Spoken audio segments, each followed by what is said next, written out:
ভাবি, তোমার কাছে আসলাম কিছু কথা বলার জন্য। বলো না, কি কথা বলবা?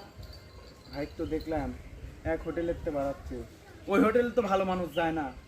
কি বলছো তুমি এসব? তোমার ভাই হোটেলে কেন যাবে? আরে তোমার হয়তো কাজে গেছে, বললো তার নাকি দরকার একটা কাজ আছে। হ, কি কাজ আছে এটা আমি এখন খুব ভালো করে বুঝে গেছি। দেখো ভাবি, আমার কিন্তু খুব সন্দেহ মনে হচ্ছে। এই, তুমি তোমার সাথে মজা করতেছো নাকি সিরিয়াস? সত্যি করে বলো তো।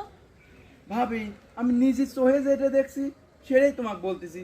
আমি ভাইয়ের নামে কি জন্য দুর্নাম করবো তুমি বলো তো? কিন্তু তোমার ভাই কেন হোটেলে যাবে? আমার জানার মতে ও তো প্রেম করে না যে গার্লফ্রেন্ড নিয়ে হোটেলে যাবে। আর তাছাড়াও তো ওরকম চরিত্রের মানুষও না।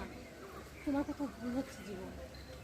আচ্ছা, তুমি কার কথা শুনছো নাকি নিজের চোখে দেখছো সেটা বলো তো। ভাবি, আমি নিজের চোখে দেখছি। আমি দেখলাম রাস্তাতে যাচ্ছিলাম, দেখি কি ভাইয়া ওই হোটেলেতে বাড়াচ্ছে। কিন্তু বিষয়টা কেমন যেন মনে হচ্ছে না। আচ্ছা, এরকমও তো হতে পারে, হয়তো কারো কাছে কোনো প্রয়োজন ছিল, সে হয়তো ওখানে গেছিলো, তাই ওখান থেকে দেখা করে আসতেছিল। দেখো ভাবি, আমি কিন্তু এখন বড় হয়েছি, আমি জানি ওই হোটেলে কারা যায়, বুঝছো? সেটা আমাকে বোঝানো লাগবে না।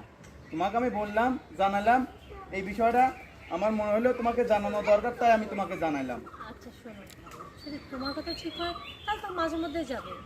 তাহলে এক কাজ করো, তুমি একটু খেয়াল রাখো। যদি কখনো তোমার ভাইকে আরেকবার দেখো, তাহলে তখন তুমি সঙ্গে সঙ্গে আমাকে জানাবে। আমি ঠিক যে হাতে হাতে দেবো, ঠিক আছে? আচ্ছা ভাবি, আসি। আচ্ছা আচ্ছা। বিষয়টা তো সত্যি ভাবার বিষয়।